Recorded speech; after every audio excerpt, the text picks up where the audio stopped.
Beating Conor in Abu Dhabi after 7 years of him talking and posting pictures of when he knocked me out and all that, it just felt like it was meant to be. When they called me with that fight, I knew I was gonna win. I didn't care what he did or what he said or whoever was across from me under those lights that night.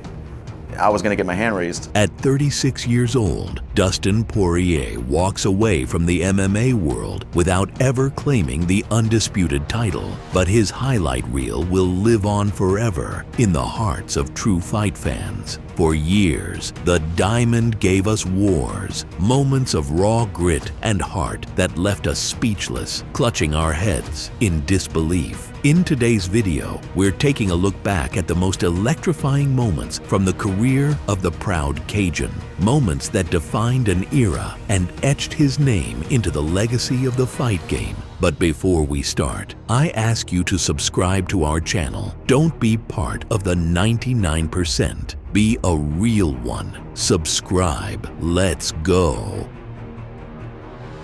Let's start with what Dustin himself called the most important win of his career, the long-awaited rematch against his fiercest rival, a fight he waited 6.5 years for.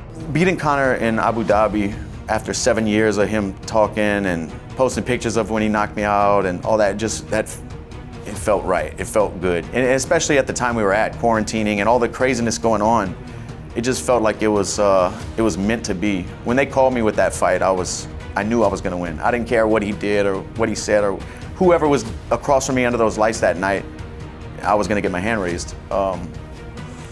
Yeah. For years, Poirier had wanted that rematch. And now, McGregor, sporting a new persona, was looking to reboot his career after the loss to Khabib. Some fighters would choose red panty night over a title shot, but Poirier, always the company man, got both. The winner of the rematch was promised a crack at Khabib, and this time, despite their history, there was mutual respect between the two. And this is no different. I know what a win over Conor McGregor means in combat sports, and I know that whoever wins this fight is fighting for gold, and that's why I fight. Just one last one for Dana, please. Dana, obviously this is a massive pay-per-view. Sir, you've got the hot sauce, Dustin. I'm actually I'd love to taste the hot sauce. I got a bottle for you. I appreciate that. I've got a bottle of proper for you. I'd love to share that. So, you know what I mean? He's putting in the work. I've been highly impressed. I think the whole business has been highly impressed. After that loss, many years ago, he rose up, became champion. He's given so much back. I'm honored to share this octagon with this man. I know we have this competitive fire, and it's still there. There's still that in us, you know. There's no denying that. We have a clash, and it's going to be a good firework-filled bout. But the respect is admirable for this man from me. Once again, Poirier stepped in as the eternal underdog, written off by most, overshadowed by the aura of Conor McGregor, who had made a habit of wiping out strikers with that deadly left hand. Despite the loss to Khabib, the Irishman was still young, dangerous, and hungry to reclaim the throne. But DP wasn't fazed. Not this time. For you, Dustin, I know you said prior to the fight with Dan there that you didn't really like that there was a certain expectation that you would win going in, and you kind of relish being the underdog more. Can you just speak a little bit more to that, and do you feel at your most comfortable going into a fight like this? I'm not sure if I relish it, but of course I want to be cheered when I walk out, but I'm acquainted with it. I know the feelings, and I've been in this position time and time again. That's just it. I'm just acquainted with it. Despite his new image and the fake respect he showed Dustin, Conor promised to knock out the Diamond even faster than last time. And you went out there and kind of made a pretty bold prediction. You said you think you can get it done in 60 seconds. I know you have a lot of respect for him, but I wonder, that puts a lot of pressure on you, right? I mean, you win in the second round or you edge out a decision. Maybe it was a letdown. So any regrets in making that prediction? Do you stand by it? You know, well, I got him out of there in 90 seconds the first time. So, I mean, I'm not that far off. But, you know, that's a complete confidence in my preparation and in my abilities. The fight started, and from the very first seconds, Dustin surprised the crowd by easily taking the fight to the ground. The fighters quickly stood back up, and Conor began outstriking Dustin at range, while Poirier started targeting the Irishman's lead leg, setting up for the long game. Conor clearly took the first round, but the damage to his leg was already visible. His time was running out. While Poirier was just getting started, Conor landed a couple of bombs on Dustin, but Poirier's chin was forged in the fires of the lightweight division's toughest battles. He weathered the storm, seized the momentum, and got his revenge on his longtime rival.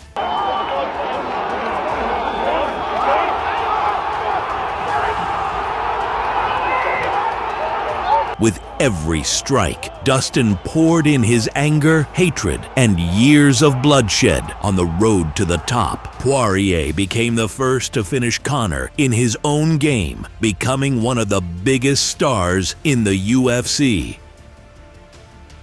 Poirier's opponent was the reigning featherweight champion, Max Holloway. Hungry to settle the score after an old defeat, Max came in riding a 13-fight win streak, 3 years younger, and despite moving up fighting on short notice, he was the clear favorite going into the fight. Look, Khabib said he wanted to fight me, but he wanted me to prove myself. And I got Dustin, and April 13, I decided to prove myself. I'm gonna go out there and prove myself, and when he's ready to come back, I'll be ready. Fresh off a string of dominant wins, Poirier didn't hold back, vowing to stop Max again. Only this time, he'd knock him out cold. We shocked the world tomorrow night. Knock this motherfucker out. The fight between Max and Dustin was set to be one of the wildest and most brutal of 2019. And you know what? The showdown lived up to every expectation. A wild brawl from the opening bell, momentum swinging back and forth like a pendulum. Both men were pushed to the brink, each just one clean shot away from disaster. In the end, it was Poirier who emerged victorious by unanimous decision, snapping Max's incredible win streak and etching his name into UFC history once and for all. On April 14th, 2019, Dustin Poirier closed his eyes and opened them through tears. His dream had come true. He was a UFC champion, and the word interim meant nothing. To this day, the 30-year-old Cajun remains the only fighter who publicly stepped up and called out Khabib.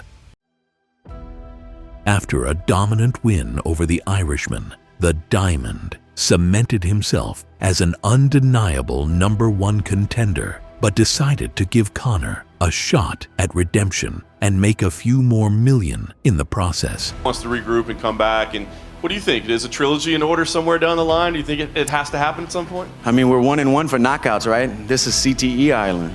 This ain't Fight Island.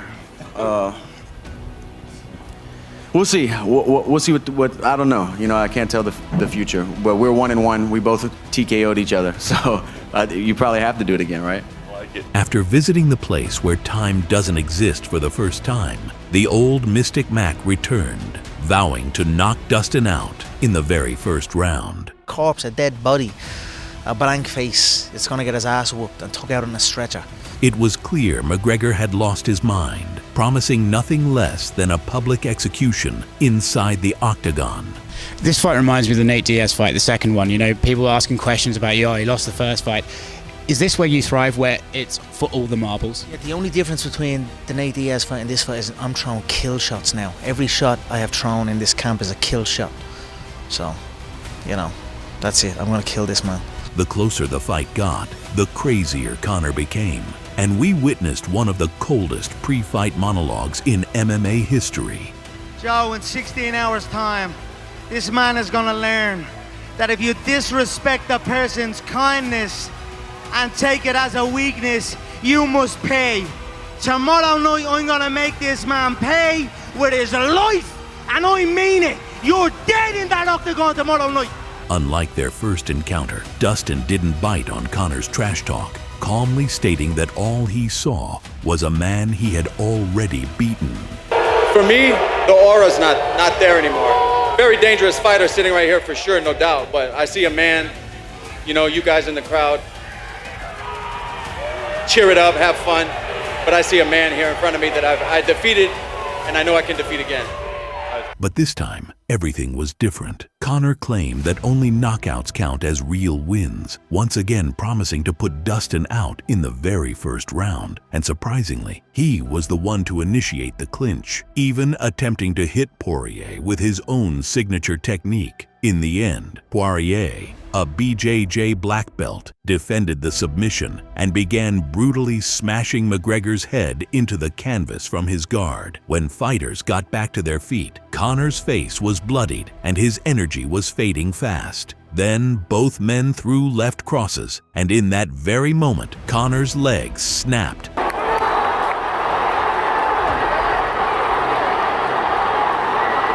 McGregor couldn't answer the bell for round 2, and Poirier secured another massive win, cementing himself as one of the UFC's biggest stars. Conor refused to acknowledge the loss, lying in the octagon with a broken leg, screaming in frustration and rage, while a barely sweating Diamond had already shifted his focus to the ultimate goal of his life, the undisputed belt.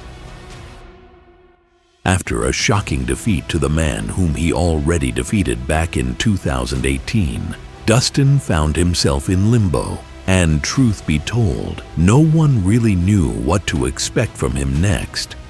Or is it just basically like money fights, big names? Like, are you interested in fighting up-and-coming prospects? Not really. No. Thanks, man. He wasn't interested in fighting young prospects, and the legends were starting to fade away. Poirier hinted that his next fight might be his last, and to everyone's surprise, the Diamond accepted one of the toughest stylistic matchups out there, a showdown with the former Special Forces soldier and cold-blooded finisher, BSD, a man 7 years younger than him. Yeah, it's a challenge to myself as well. That's how I went about training camp, and part of the reason I took this fight. It's like, let me see, you know, let me show and see to myself that I still got it to fight these warriors who bring it every time, have that never say die, never quit attitude. You know, those kind of fights are what I want to be a part of. Dustin had just turned 35, was coming off a knockout loss, and entered the fight as a massive underdog. The shocking one for me, I think you're plus money for this fight, which has been a while since I've seen you as the underdog, especially against a guy lower ranked. Does that surprise you? Do you feel like, oh, classic, what have I done for this sport lately? They're looking at the last fight and just making judgments of that? Or do you think maybe people are starting to see you as potentially on the way out? And it could be both. I lost my last one. He's on a finish streak. He's young. You know, I'm 35. I think he's 28. Maybe that's why. I don't know. You know, I don't make the odds or look into him that much. But as we know, diamonds are forged under the heaviest pressure, and Poirier proved it once again. Like a true French maniac, BSD came flying at the diamond from the opening seconds, setting a crazy pace. By the 20-second mark, Dustin had already jumped into his signature guillotine. The Frenchman quickly escaped and started putting the pressure on, while Poirier seemed focused on just one thing, locking in his trademark submission.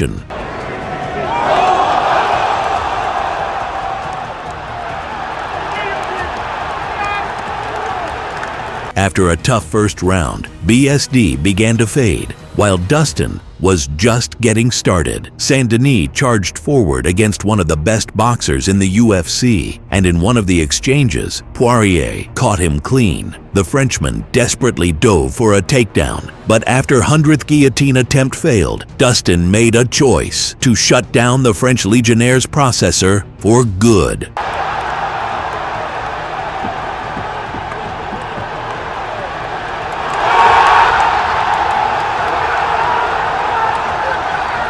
Once again, DP proved his toughness and grit. He chose not to retire and to chase his dream one final time. After all, they say the third time's the charm. After the loss to Oliveira, Dustin stepped into the shadows for months, unsure of what he truly wanted. But after his win over Tony Ferguson, a new MMA star suddenly lit up the scene. Former title challenger Michael Chandler, who finally caught Poirier's attention.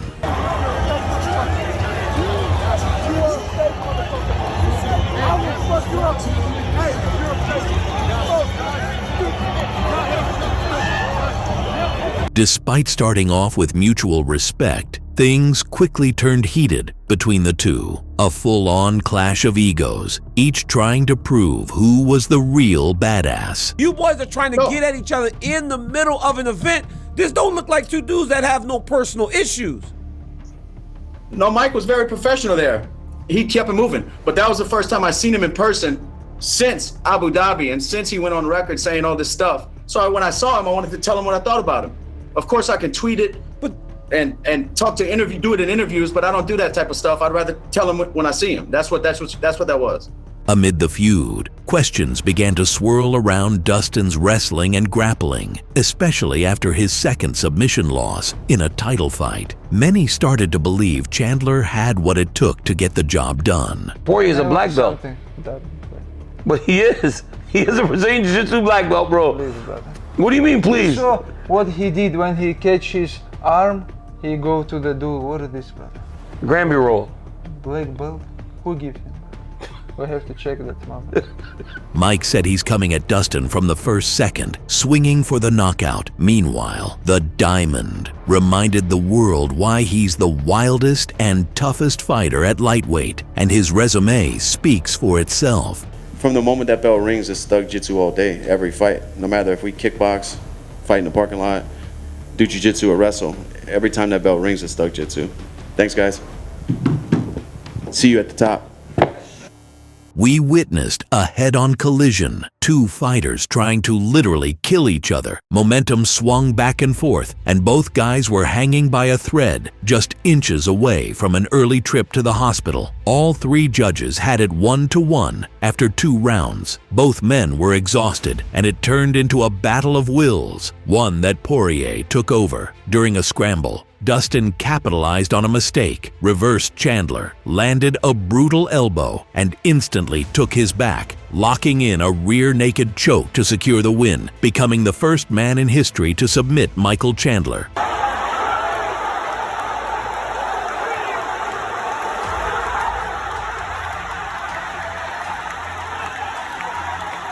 That night, Poirier lit up MSG and killed 2 birds with 1 stone, got back in the win column, and silenced all the doubters. This was your first submission victory in just shy of 10 years. Last one was Jonathan Brookins, December 2012. Is that like a nice relief to you, or does it feel better? I wanted a knockout, man, because I have most knockouts in lightweight history. I wanted to kind of start pulling away with that, you know? But a finish is a finish. A win is a win. I'm very grateful, man, and thankful that I had a great camp and came out here and had a fun fight. Even though Dustin Poirier never became an undisputed champion, he pushed 3 dominant champs from different eras to their absolute limits. He came close to finishing Khabib twice, dropped Charles Oliveira twice, and gave the pound-for-pound king his most competitive fight. Last time I was fight with Poirier, he prepared for this fight like very well, you know. He did like good, I think, homework, and he defends my wrestling, I did like a lot of mistake. And he give me like the gash, that was a war. That all was my life, you know. You're like. But when I watch the highlights, I like this fight. These days, it's trendy to root for undefeated winners, the ones who've never tasted defeat. But the Diamond is the best in the world when it comes to comebacks, when it comes to facing adversity and rising through it. Maybe he was never meant to be king, but this prince will be remembered forever, more than many who wore the crown.